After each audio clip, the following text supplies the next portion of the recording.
Hello everyone, সবাই কেমন আছো? তো আজকে আবার একটা নতুন ব্লগের সাথে চলে এলাম।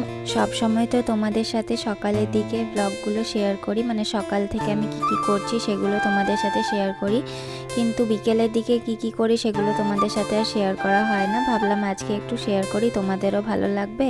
অনেক দিন ধরে আমার মানে নেল পলিশ পরতে ইচ্ছে করছিল, বাট আজকে আমার সময় হলো, সেই জন্য আমি পরে নিলাম একটু। নেল পলিশ আর লিপস্টিকের ওপর আমার প্রচণ্ড ঝোঁক, মানে আমার যেখানে যাই আমি একটা করে নেল পলিশ লিপস্টিক এগুলো কিনেই নিই। লিপস্টিক কিনতে কিনতে এমন হয়ে গেছে, ধরো ওই কালারটা আছে আমার কাছে, বাট দোকানে গিয়ে আবার আমি সেম কালার নিয়ে চলে এলাম। তারপরে ঘরে এসে একটু হয়তো 19-20 থাকে, সেটা আমি বুঝতে পারি না, বাট দোকানে বাড়িতে এসে দেখি সেই মানে ওই একই শেড হয়ে গেল। তো ওরকম 2-3টে লিপস্টিক আমার কাছে একই শেডের আছে, কিছু করার নেই, ওগুলো মিক্স করে লাগাই।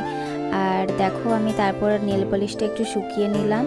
তারপরে আমি রাত্রে ডিনার বানাতে চলে এলাম। প্রথমে ভাবছিলাম যে কিছু অনলাইনে অর্ডার করব, বাট তারপর ভাবলাম যে না, বাড়িতে একটু ম্যাগি বানাই, ম্যাগি খেতে ইচ্ছে করছে অনেক দিন ধরে ম্যাগি খাইনি, তাই আজকে ম্যাগিটা বানিয়ে নিলাম। মানে ম্যাগিটা আমি ফ্রাই করে নিলাম একটু। মাঝখানে আমি ম্যাগি খেতাম না, একদমই খাওয়া বন্ধ করে দিয়েছিলাম, ওই আটা ম্যাগি ওগুলো খেতাম, বাট এখন আবার আমার এত ভালো লাগে ম্যাগিটা যে আমি মাঝে মধ্যেই খেয়ে নিই। তো আমার প্রায় অনেক দিন হয়ে গেল এবারে ম্যাগি খাইনি, দিয়ে আজকে আমার আবার ম্যাগি খেতে ইচ্ছে করেছে, সেই জন্য আমি ফটাফট ম্যাগিটা বানিয়ে নিলাম। আর এটা রাত্রে ডিনার করব, কারণ সন্ধেবেলায় ম্যাগি খেলে তো আর রাত্রে খেতে পারবো না, সেই জন্য ম্যাগি। আর মানুষ মোমোটা স্টিম করলো, আমার ম্যাগিটার দায়িত্ব ছিল ম্যাগিটা ফ্রাই করার, আর মানুষের দায়িত্ব ছিল মোমোটা স্টিম করার। কারণ মোমোটা আমি না ভালোভাবে স্টিম করি, মানে কোনোদিনও করিনি, তাই পারবো না এমনটা নয়।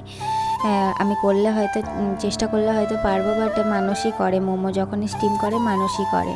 মানুষ বলছিল যে তাহলে অনলাইনে অর্ডার করে দিচ্ছি, বিরিয়ানি খেয়ে না। আমি বললাম যে না, বিরিয়ানি তো আবার সে অনেক হেভি হয়ে যাবে, আর আমার সেই রকম কিছু হেভি খাবার খেতে ইচ্ছে করছিল না, হালকা মানে কিছু একটা ডিনার করবো এরকমই প্ল্যান ছিল। সেই জন্য ভাবলাম ম্যাগিটাই বানিয়ে নিই, আর দুটো করে মোমো খেয়ে নেবো। মমির তো ম্যাগি মোমো খুবই ফেভারিট, মানে ওগুলো পেলে ওর আর কিছুই চায় না। আমি 9:30টার সময় রান্না করতে ঢুকলাম, আর 10টার মধ্যে আমরা ডিনার করতে বসেও গেলাম। এগুলো করতে তো বেশিক্ষণ টাইম লাগে না, মোমোটা স্টিম করতে 2 মিনিট টাইম লাগলো, আর ম্যাগিটা ফ্রাই হতে ওইটুকুর তো টাইম লাগবেই। তারপর আমি মমির ব্যাগটা একটু গুছিয়ে দিলাম, রাত হয়ে গেছে, ও তখনও পড়ছিল, খেয়ে দিয়ে আবার একটু বসলো। মানুষ একটু ডিনার করার পর টিভি দেখে, তো ও একটু টিভি দেখে। আমি এবার শুয়ে যাব। তো চলো আজকের মতো টাটা, সবাই ভালো থেকো।